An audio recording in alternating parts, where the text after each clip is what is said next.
कांग्रेस के स्टार प्रचारक कन्हैया कुमार ने आज दंतेवाड़ा जिले के गीदम में कवासी लखमा के लिए चुनाव प्रचार किया। उन्होंने अपनी सार गर्भित भाषण में केंद्र सरकार पर बड़ी शालीनता के साथ तीखे आरोप लगाए और कहा कि प्रधानमंत्री अपने दोस्तों को जल जंगल जमीन बेच देंगे, आदिवासियों के अधिकार सुरक्षित नहीं रहेंगे। इसीलिए न्याय की लड़ाई में कांग्रेस का हाथ मजबूत करें। चिलचिलाती धूप में और गर्मी में हजारों ग्रामीणों की मौजूदगी में कन्हैया कुमार ने सीधे मुद्दे की बात की और कहा कि आदिवासी का बेटा कवासी लखमा यहाँ के आदिवासियों की पीड़ा महसूस करता है, वनों पर जल जंगल जमीन और संस्कृति को समझते हैं। ऐसे में वही बस्तर की आवाज देश की संसद में बुलंद कर सकते हैं। देश के संविधान ने हमें वोट देने का अधिकार दिया है।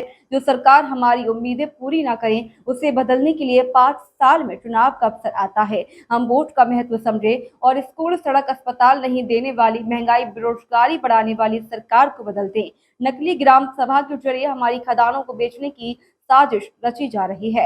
एनएमडीसी खदान और नगर नार स्टील प्लांट बिक जाएगा। इस सभा कार्यक्रम में पूर्व विधायक देवती महेंद्र कर्मा, जिला अध्यक्ष अवधेश गौतम, प्रदेश मंत्री शकील रिजवी, हरीश कावशी, सुलोचना कर्म और समस्त कांग्रेसी नेता उपस्थित रहे। सबसे पहले तो दंतेवाड़ा की धरती से दंतेश्वरी माई को हम लोग याद कर रहे हैं और जैसा कि आप जानते हैं, कांग्रेस पार्टी की तरफ से, इंडिया ब्लॉक की तरफ से दादी कवासी लखमा दादी जो हैं वो प्रत्याशी हैं और वो पहले से भी जनप्रतिनिधि रहे हैं, विधायक रहे हैं, मंत्री रहे हैं और वो बखूबी इस इलाके की समस्याओं के बारे में जानते हैं।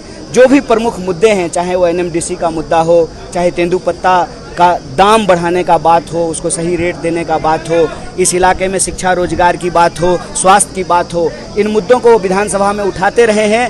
लेकिन जिस तरह से आज खदानों को बेचा जा रहा है, नकली ग्राम सभा आयोजित करके खदानों को प्रधानमंत्री अपने दोस्त को देने का प्रयास कर रहे हैं, तो मैं समझता हूं कि कवासी लखमा जैसे मजबूत आवाज़ को दिल्ली में होने की ज़रूरत है। इसीलिए उनकी समर्थन में आज हम लोग यहाँ आए थे और आप देखिए कि इतनी चिलचिलाती गर्मी में भी, और ये उपयुक्त समय नहीं है सभा के लिए, फिर भी हजारों लोग यहाँ मौजूद हैं। ये इस बात को दर्शाता है कि छत्तीसगढ़ में माहौल बहुत अच्छा है और आने वाले समय में अपेक्षा से बेहतर रिजल्ट हम लोगों को छत्तीसगढ़ से मिलेगा।